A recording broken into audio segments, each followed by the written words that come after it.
Shri Ram everyone, today is my day 6 of 21 days challenge. आज मैंने MPLRC को कंटिन्यू किया है, जिसमें मैंने आज पढ़ी है डेफिनेशंस। चैप्टर 2 है डेफिनेशन, और मैंने इंट्रोडक्शन अपने डे 2 के उसमें बता चुकी थी। उसमें मैंने आपको ऑब्जेक्टिव्स, फीचर और हिस्ट्री कवर किया था। और डे 3 में मैंने आबादी जो है 2A डेफिनेशन क्लॉज का, वो मैंने उसमें कवर किया था, जिसमें मैंने सेक्शन 2A बताया था, सेक्शन 243, 244, 245 और 246 एक्सप्लेन करे थे। Coming to my today's topic, आज मैंने पढ़ा है डेफिनेशन जो है 2B से स्टार्ट।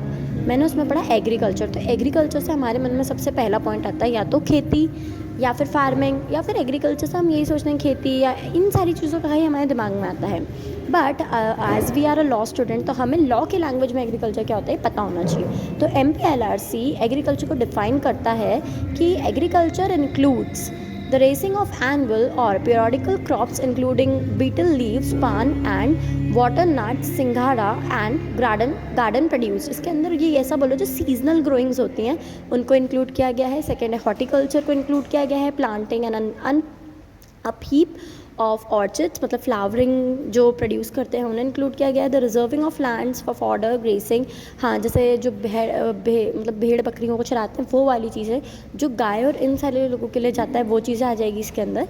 फिफ्थ पॉइंट हम देखते हैं, ये पॉइंट बाद में ऐड हुआ है। ये पॉइंट कहता है कि the use of land for poultry, fisheries और animal husbandry is an area situated more than 5 kilometres away from the of urban area. मतलब इसका मतलब यह है कि कुछ ऐसे एग्रीकल्चर्स भी इंक्लूड करे गए हैं जो एक सिटी के, एक मेट्रोपॉलिटन एरिया के 5 किलोमीटर दूर होने चाहिए, जिसमें इंक्लूड कर रहे हैं वो लोग फिशरी। इसका सिर्फ एक बेसिक रीज़न है क्योंकि उसमें ना वो अनहाइजीनिक होता है, कहीं ना कहीं उसमें स्मेल आती है विच प्रोड्यूसेस डिसीजेस, और एक लोकेलिटी में वहाँ पर रहना इतना आसान नहीं है। कमिंग टू डेफिनेशन 2C, वो बोलता है एग्रीकल्चर ईयर। तो ये सिंपल सा कंसेप्ट है कि 1 जुलाई को एग्रीकल्चर ईयर माना जाता है, या फिर जो भी स्टेट नोटिफाई करता है उसे माना जाता है। अब मेरा मेन बेसिक टॉपिक जो आज मैंने पढ़ा है वो है बोर्ड, जो डिफाइन किया गया है 2D में, ठीक है। तो board of revenue under section revenue chapter 2 में दिया है MPLRC के, जो इंक्लूड करता है सेक्शन 3 टू सेक्शन 10 तक, ठीक है। अब इसका हमको अगर आंसर लिखना है तो हम आंसर में इंक्लूड करेंगे introduction, history, state reorganisation act, definition of board of revenue, constitution of board of revenue, district direct control of state. उसके बाद हम इंक्लूड करेंगे section 4 principal seats of other places.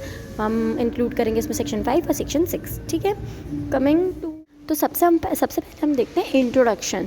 तो इंट्रोडक्शन में कोई बहुत बड़ी चीज़ नहीं लिखी है, मैंने सिर्फ सिंपल सा इंट्रोडक्शन लिख दिया, जिसमें मैंने लिखा है कि revenue generated from taxation of land was primary source for India since ancient time.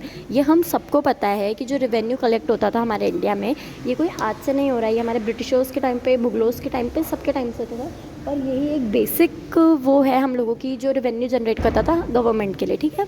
During British time क्या होता था, ज़मींदारी सिस्टम फॉलो होता था, और आफ्टर इंडिपेंडेंस क्या हुआ कि ये ज़मींदारी सिस्टम को अबॉलिश कर दिया गया। ये मैंने अपनी इंट्रोडक्शन की वीडियो में इंक्लूड कर रखा है, जो है डे 2 की वीडियो। कमिंग टू हिस्ट्री, इसकी हिस्ट्री बहुत छोटी सी थी। ये सबसे पहले बोर्ड ऑफ रेवेन्यू को देखा गया था 1772 में।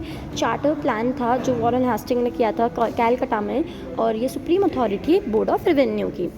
ये छोटा छोटा हम लिख सकते हैं एग्जाम में to increase a points in answer writing.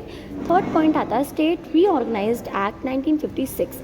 तो जो फैज़ल अली कमेटी थी, उसने जो MP का फॉर्मेशन किया था वो इस बेसिस पे किया था कि MP को डिवाइड किया गया था 5 पार्ट्स में, मध्य भारत, महाकौशल, MP रीजन, भोपाल और सरगौन में, ठीक है।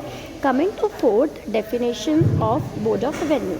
तो definition of board of revenue 2D में दी गई है, जो कहती है कि board of revenue constituted under section 3, मतलब उसको सेक्शन 3 में पढ़ना पड़ेगा। तो अब हम constitution of board of revenue देखते हैं, जो सेक्शन 3 में दिया गया है। सिंपल बात है कि बोर्ड ऑफ रेवेन्यू में कितने लोग होते हैं, कैसा वर्क होता है, ये इसके अंदर हमें बताया गया, ठीक है। कंसिस्ट प्रेसिडेंट, एक प्रेसिडेंट एंड 2 और मोर मेंबर्स इंक्लूड करता है, जो time to time state fix करता है, जैसा स्टेट को मतलब जैसा स्टेट थिंक करता है कि ये फिट रहेगा या नहीं। उसके बाद हम देखते हैं कि जो प्रेसिडेंट और मेंबर्स होते हैं एग्जिस्टिंग बोर्ड के, उनको फर्स्ट मेंबर माना जाता है।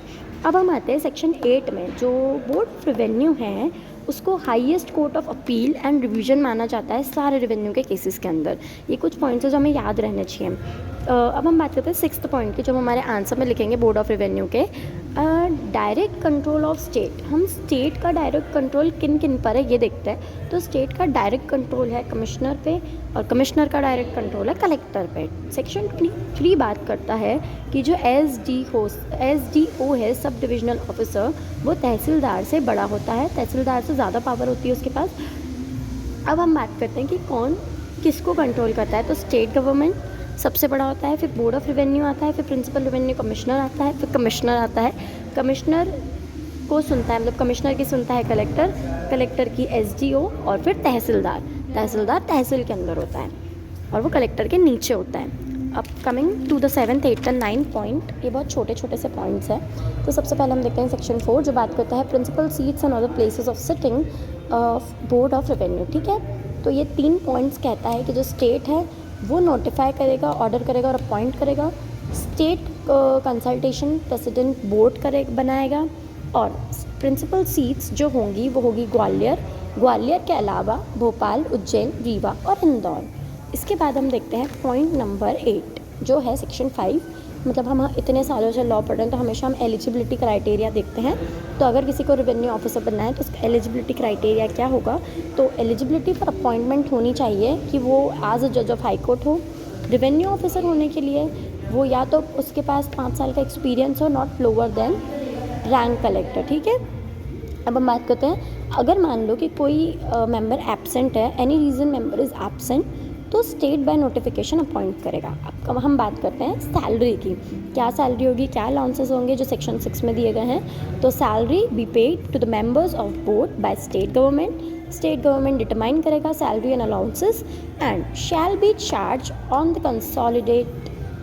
Consolidate fund of state. ये आंसर सिर्फ इतना ही है।